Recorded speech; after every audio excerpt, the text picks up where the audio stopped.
We're going mega eagle. Hello folks, how are you doing?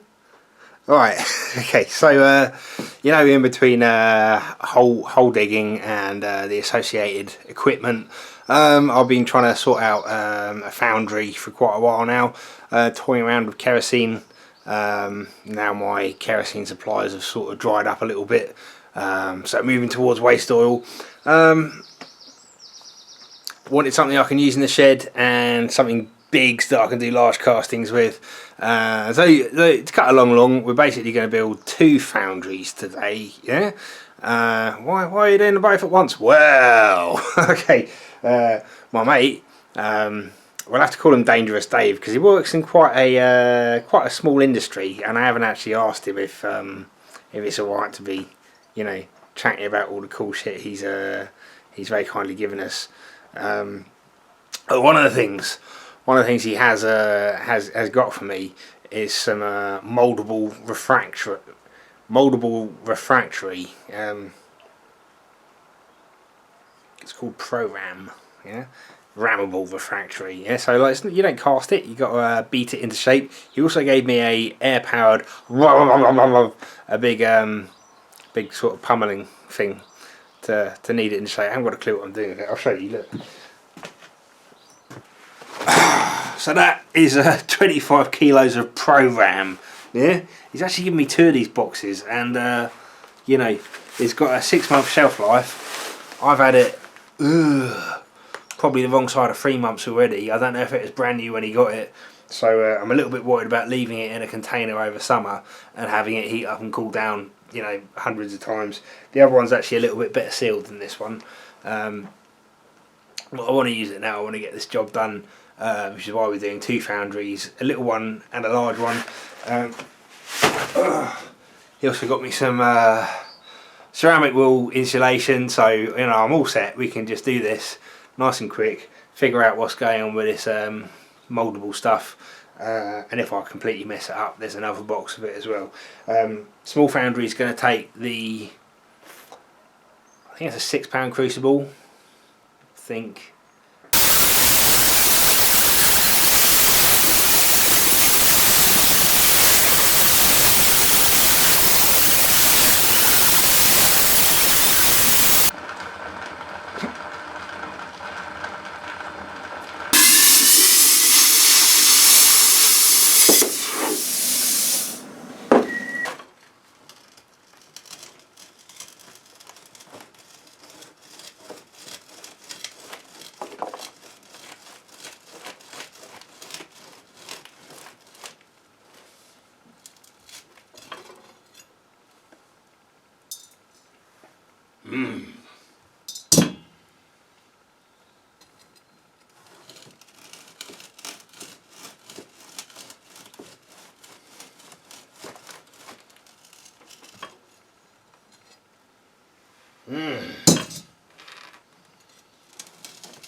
What is this stuff?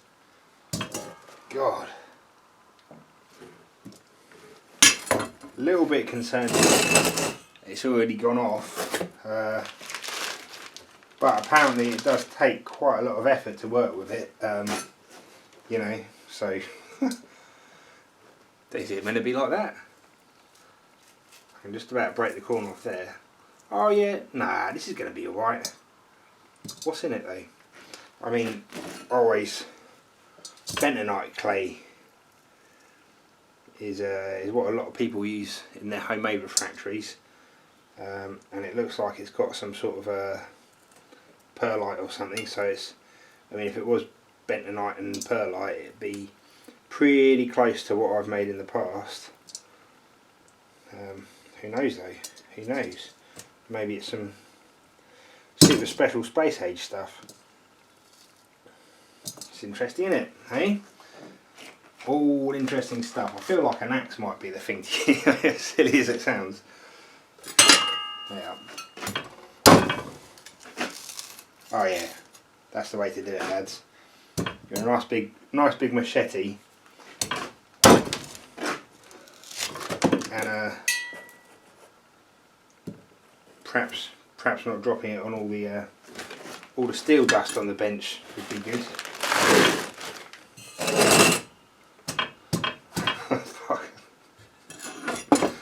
Oh dear. I'm going to start off with a big ball peen.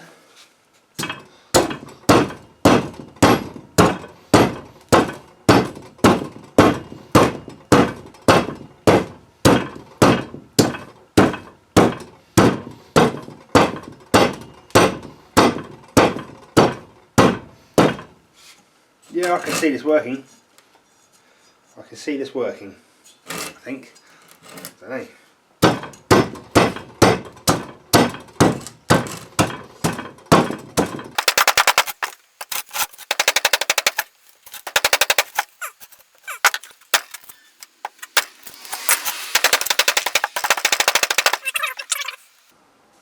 Maybe more is less. You know, it's always the tricky bit, isn't it? Let's try the air-powered rammer. Look at this beast, hey? Rub ahead. Haven't fired this up yet. Oh, okay, we've got a cock at the end there to act as a throttle. Interesting stuff. Let's see if I've got something that will go on the end of that. No idea what sort of air demand it wants.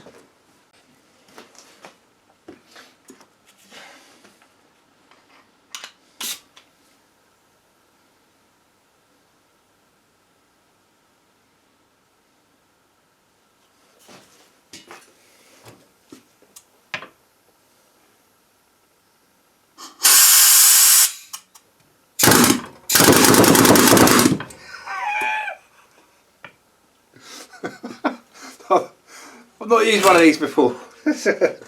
That's quite some action, isn't it? Hey, I'm used to the, you know, little rivet guns and whatnot, isn't it? Hey, but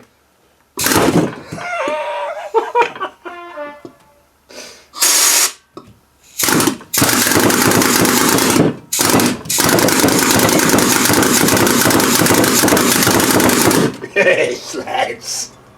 It's fucking ridiculous thing.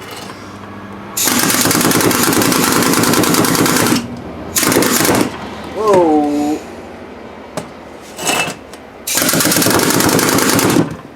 Oh, I see why he's put the throttle on that, you know. There we go.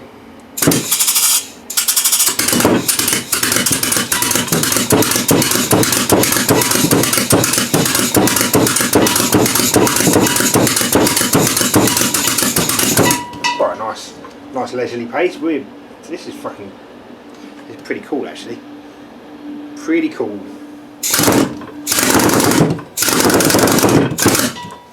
Okay, we need more of this shit. We need more of this shit.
So I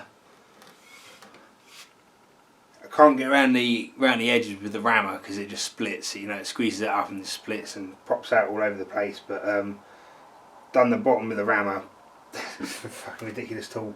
And now where I've got cracks, I'm basically working over the whole thing just with little taps with the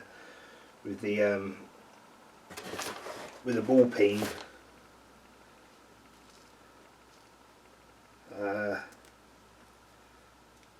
making sure it's consolidated, and it sort of, you know, all the cracks disappear just by working it a little while.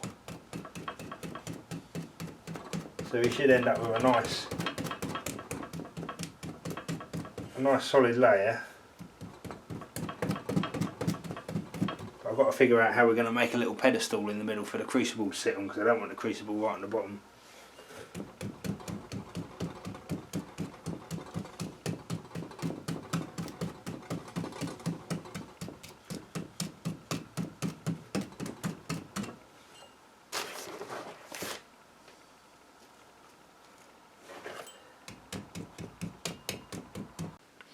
Okay, I've been trying to make my pedestal in the middle here. I crumbled a load of this stuff and wetted it. I figured it's definitely water based, and it does seem to make it a little bit easier for stuff like this. Completely appreciate why you wouldn't want to wet the block if you're, you know, doing a big job on that and you've got to stick it on verticals or whatever. Now I've just got to get the top sorted. I figured I'd make the overlap between top and bottom out of this stuff. I'm now beginning to think it's a bad idea, but I'll try. What I want to do is basically make it flat and level, and then put a little wee chamfer all the way around. I'm a bit thin there still, a bit thick in other places. So that's pretty much done now, I think. A couple of knobbly bits. I'm sure they'll just disappear. The knobbles will. Probably will pay to get it as smooth as possible. Yeah, I'll put a bit of water spray and try thumbing it. Ooh, but it's only so far you can go before you start exposing all the aggregate in there, whatever it is. Let's try and tidy this top edge off. This is Mike. We'll go ahead and play the video for you guys. This is Mike talking about Rovers laying the blame on MAGA crowd, calling them the most extreme political organization in history. So here's that video for you guys. Or just listen. Oh, that guy struck back. This is actually sort of the nature of British forces. When it's just given rubbish. And the mainstream kind of so they're all just pumping out new ones. There's a new one now called like Benjamin. It's kind of left people touring around Northern students, like the Rent-A-Call. He's like the replacement for the Jones or something. And like, where does he come from? Like, where did he get these people from? Where did Tom Forward come from? Or that other one, that Darren Gray. Okay, I've just got a couple of pots of old engine oil burning away in these two. It's not actually going properly yet. It's just a wick on fire, but I thought I'd you know, get a bit of heat in there and not subject the packable refractory at the bottom to extremes of heat before it's had a bit of a more gentle drying out step. I think it's a good idea, especially since I added a bit of water to some of it just to you know, make it a bit more workable in that last little bit. Yeah, this is the right thing to do, maybe.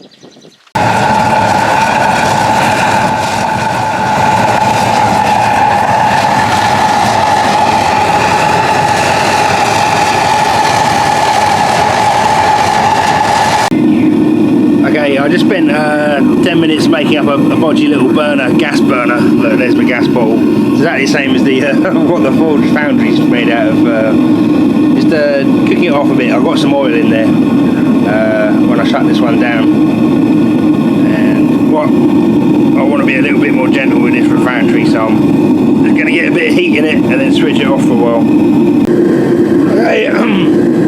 Little Foundry, it's had a few cycles now, just heating up and cooling down. Thought it'd get rid of all the smoke.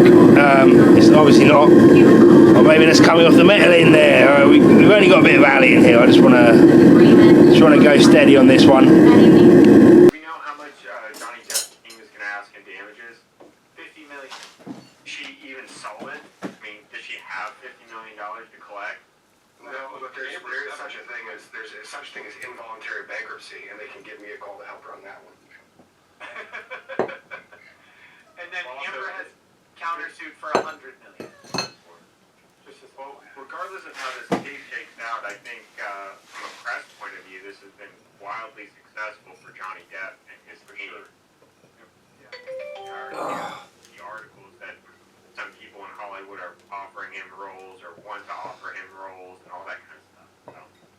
Yeah, we were talking about this morning. I mean, regardless of what the jury may do, and juries are unpredictable, of course. Johnny's clearly won the substance. What really matters. I mean, even if the jury were to come out against him and say you got to pay, because. Okay, so that went, you know, as smoothly as it ever could have done.